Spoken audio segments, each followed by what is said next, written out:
Bonjour et bienvenue, je suis très heureuse de te retrouver pour ce petit exercice. Alors, dans cet exercice simple, nous allons apprendre à ragrandir une image à partir d'une photo ou d'un modèle papier. Donc pour cela, j'ai sélectionné deux oranges, donc une orange qui est coupée en deux avec ses petites feuilles.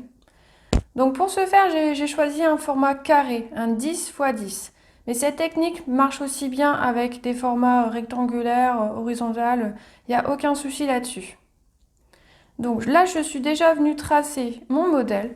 Donc c'est pour t'expliquer qu'à partir d'un simple papier ou une simple photo, on peut venir prendre ce modèle-là, venir le ragrandir tout simplement avec la technique des quadrillages. Donc beaucoup n'utilisent pas cette technique de quadrillage car ils pensent que ça n'aide pas, ça n'aide pas à progresser dans le dessin. Je ne suis pas du tout d'accord. Moi, je pense que si on a envie de se faire plaisir, il y a pas de mal à utiliser une technique. Moi, personnellement, j'utilise la technique des quadrillages pour les portraits très réalistes. Beaucoup d'artistes utilisent ces techniques-là, que ce soit des quadrillages, des calcages ou même rétroprojecteurs.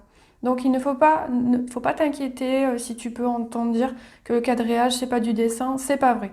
Le plus important dans le dessin, c'est de s'amuser et de se faire plaisir. Beaucoup d'artistes oublient ce petit détail. Bon, pour moi, le plus important, c'est de se faire plaisir. Donc là, je t'explique simplement. Donc, il faut imaginer que tu as un modèle papier. Donc là, tout autour de ton modèle papier, tu vas venir tracer un quadrillage. Donc, il te faut quand même une zone repère. Donc là, ma zone repère, moi, c'est ici. On a 10 cm. Ici également, 10 cm. Donc, à partir de ça, je suis venue couper par rapport à un quadrillage. Donc là, c'est aléatoire. Moi, j'ai fait un quadrillage de 2 cm. Donc c'est au choix. Tu peux faire 2, 3, 4, 5, 6 cm. C'est vraiment en fonction de ce qui te met le plus à l'aise. Donc là, je suis venue dessiner à l'intérieur du quadrillage. Donc j'ai numéroté pour que tu puisses t'aider. Moi, quand je dessine, je n'utilise pas les numéros. Mais là, pour cet exercice, j'ai préféré rajouter les numéros pour nous faciliter la tâche. Donc quand tu as une image papier, tu viens tout simplement tracer tes quadrillages, il faut que ce soit de la même taille. Donc, on va prendre comme exemple 2 cm. Donc, il faut imaginer qu'ici, j'ai pas encore tracé mes quadrillages, que je viens prendre ma photo, mon modèle, et que je viens tracer 2 cm. Donc, si ta photo, c'est une photo que tu n'as pas envie d'abîmer, je te conseille, c'est soit de la réimprimer, ou tout simplement de venir tracer des traits avec un papier calque par-dessus. Donc après, il y a plusieurs méthodes. Moi, pour pas abîmer les photos, de toute façon, j'utilise un logiciel Photoshop. Donc, je vais faire après ce tuto, deux autres tutos. Comment faire un quadrillage à partir d'un smartphone ou comment faire un quadrillage par rapport à Photoshop. Donc, je te ferai deux tutos à part. Donc, ne t'inquiète pas, je te donne toutes les informations à travers trois tutos différents. Donc, ici, on a bien 10 cm x 10 cm. Ici, je voudrais venir remettre à peu près sur un carré de 16. Donc, je l'ai déjà mesuré, 16. Donc là, ici, pour bien que ça fasse 16, je vais venir tracer mon 16.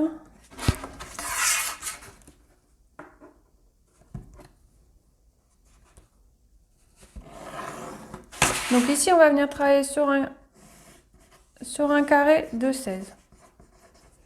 Donc forcément, si ici j'ai tracé 2 cm, les 2 cm n'auront pas valeur ici pour représenter le modèle. Donc on va tout simplement, en fait, par rapport à ce modèle qui fait 16 cm, on va tout simplement diviser 16 x 10. Donc en fait, tu divises ta largeur par ta largeur. Donc 16 divisé par 10 est égal à 1,5. Donc ce chiffre 1,5, je le mets de côté et je viens le multiplier par rapport à mon quadrillage de 2 cm. Donc ça fait 3,2. Donc ici, avec ma règle, je vais venir tracer tout simplement 3,2 à chaque fois.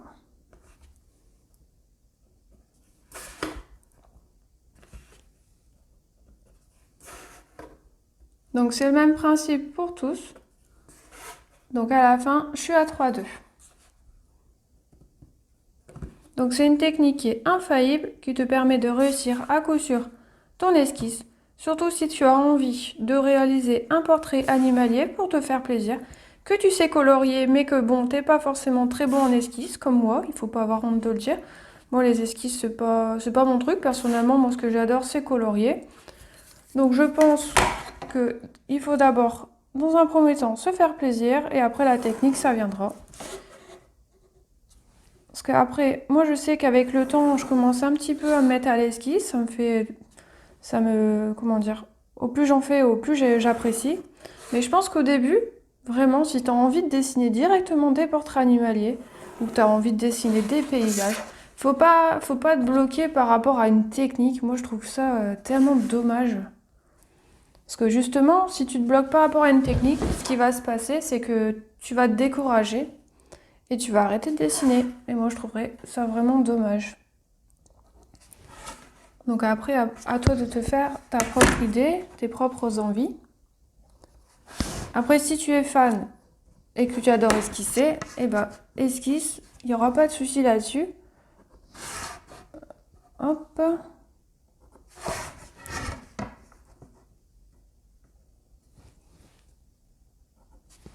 Voilà. Donc là, j'ai tracé 3-2 horizontale, verticale. Si on aurait eu, par exemple, de ce côté-là, on aurait eu une autre, je ne sais pas, genre 15, on serait venu diviser 16 divisé par 15 et on aurait remultiplié ce chiffre fois 2 cm. Donc c'est le même principe. Une fois que tu as compris le principe, ça va tout seul. Après, si tu as des questions, n'hésite pas à en laisser dans la barre de commentaires. Je me ferai un plaisir de te répondre. Donc là, je me suis permis d'appuyer étant donné que je ne vais pas gommer à la fin, c'est pas grave. Par contre, si par exemple tu utilises un support et que tu n'as pas trop envie que le quadrillage se voit trop fort, tu viens délicatement tracer tes repères comme ça et tu sais qu'à la fin, ce sera hyper facile de venir, par exemple, le gommer. Donc là, c'est du papier A4, c'est traditionnel, je peux le gommer sans difficulté. Donc là, pour t'aider, j'ai fait les points de repère, 1, 2, 3, 4, 5. Donc là, je viens faire 1, 2, 3, 4, 5. On fait pareil là, 2, 3, 4, 5. Donc tout doucement, je vais venir me repérer. Donc au niveau du 3 ici, on va venir à peu près se repérer sur son quadrillage. Donc attention quand on quadrille. Je sais qu'au début, c'est un peu compliqué, mais quand on quadrille, il faut faire attention de ne pas trop se fixer sur son modèle. Il faut quand même bien regarder ce qu'on fait. Donc on se donne un repère, comme ici, et ensuite je vais venir, comme ça, venir à peu près redessiner. Donc c'est vraiment un repère. Donc il ne faut pas être bloqué sur la technique, il faut vraiment que ça t'aide à te repérer, mais il ne faut pas que ça te bloque. Il faut vraiment, t'oublie pas par exemple là, à bien tracer un cercle pour bien te repérer. Donc là j'ai fait exprès, j'ai choisi un modèle plutôt simple. Je trouve que c'est pas mal pour venir s'entraîner. Donc là je prends bien le temps de venir tracer mon arrondi.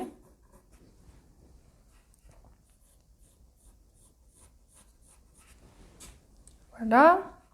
Donc vraiment au plus simple. Donc une chose aussi, quand tu esquisses, que ce soit avec quadrillage ou non quadrillage, moi je te conseille, c'est de les premiers traits de ne pas appuyer. De vraiment glisser ton crayon, faire des petits à-coups tout doucement comme ça, sans forcer. Parce que si tu forces, tu risques de venir entre guillemets saturer. Et si tu satures, il sera plus possible de venir gommer par-dessus.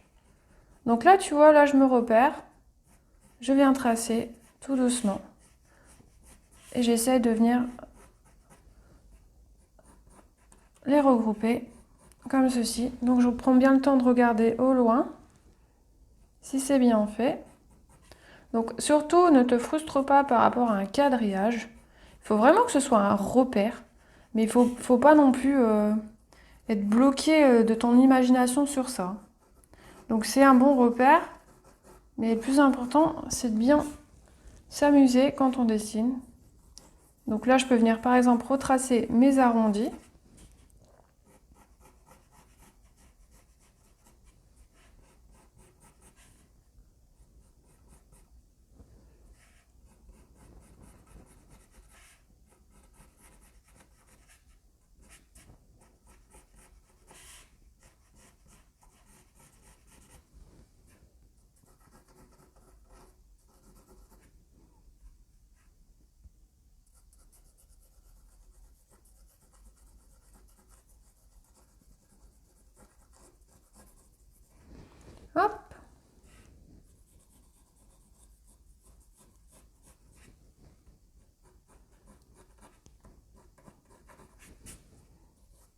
Donc je trace tout doucement. Donc là j'ai ma base. Donc là je vais pouvoir commencer un petit peu à venir foncer les zones qui auraient besoin d'être foncées.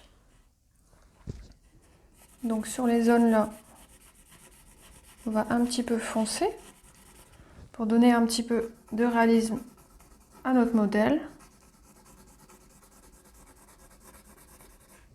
Voilà. Donc les zones où j'ai besoin de gommer, eh ben je gomme. Donc là c'était mes repères.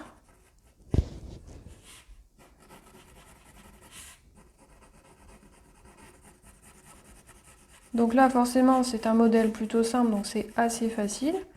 Si tu as un modèle qui est un peu plus complexe, prends ton temps, réalise bien ton esquisse, éloigne-toi bien surtout pour bien regarder si tu n'as rien oublié. Donc sur les zones un peu plus sombres, je peux venir un petit peu griffonner légèrement, donner un petit peu de volume. Donc ici sur le cœur,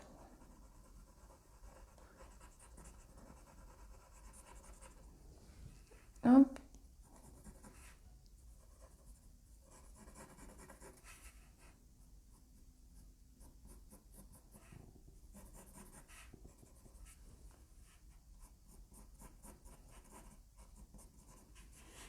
Donc comme là, je ne me fixe pas par rapport à mon quadrillage. Je viens vraiment regarder à peu près ce qui pourrait être sympa à tracer. Parce que les traits d'une orange à une autre, forcément, c'est pas les mêmes. Donc là, je suis pas bloquée avec une technique. Voilà.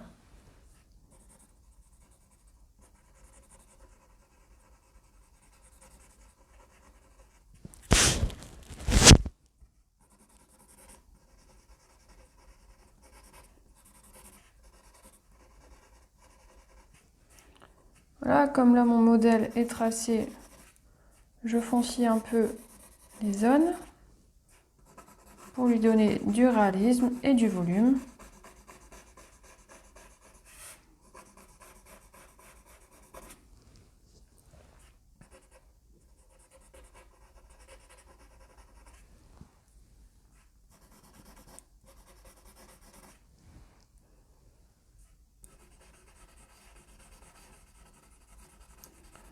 Hop, on va pouvoir venir tracer la deuxième orange. Donc sur le même principe, je viens au numéro 4, je viens à peu près me repérer, je viens tracer mon arrondi et je viens rejoindre les bouts. Donc quadrillage ou pas, il faut vraiment bien regarder que ce soit bien fait.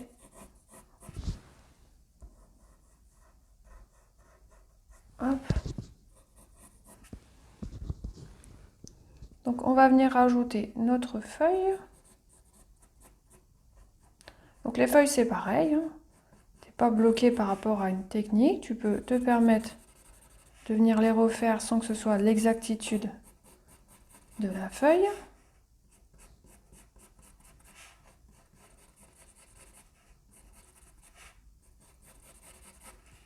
Hop, je foncis un peu l'intérieur.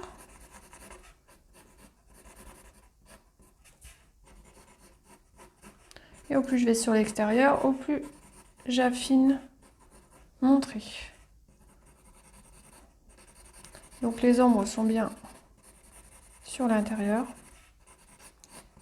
Et je foncis mon tour pour lui donner du volume. On vient faire la même chose avec l'autre.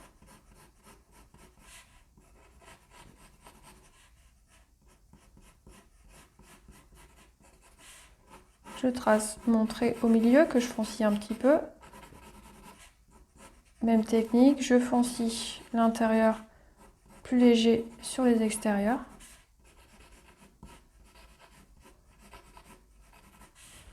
Hop, donc ici je foncis également. Et je viens en donner une dernière. qui est un petit peu retourné.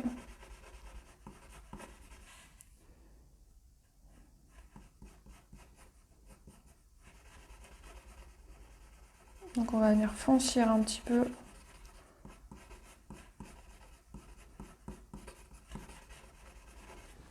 Voilà.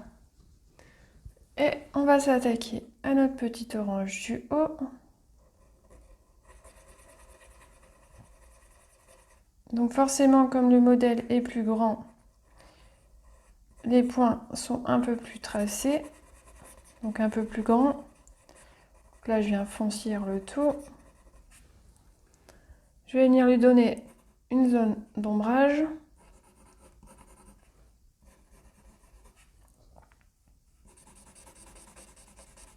Donc pour l'ombrage, je vais tracer grossièrement une zone comme ça.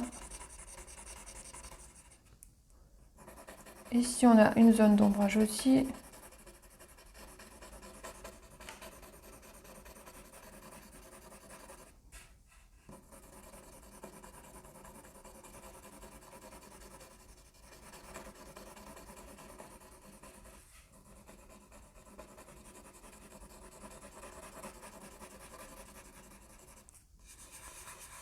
Hop.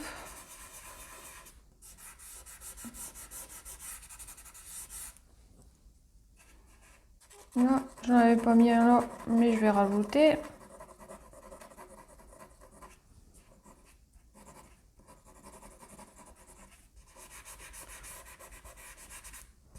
Voilà, donc là, je trace vraiment grossièrement les ombres.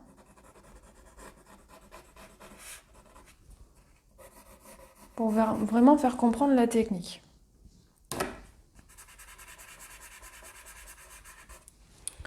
Voilà, donc j'espère que tu as compris le principe du quadrillage, comment l'utiliser.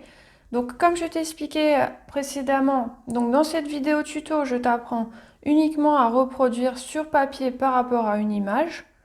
Je vais reproduire 2 autres tutos que j'aurai le plaisir de faire pour toi. Donc un sur Photoshop et un à partir du smartphone. Donc là, je t'expliquerai tout, comment à partir d'une photo de téléphone agrandir son modèle, savoir les centimètres de son modèle et comment bien tracer son quadrillage. Donc voilà, j'espère que cette vidéo tuto t'a plu et je te dis à bientôt.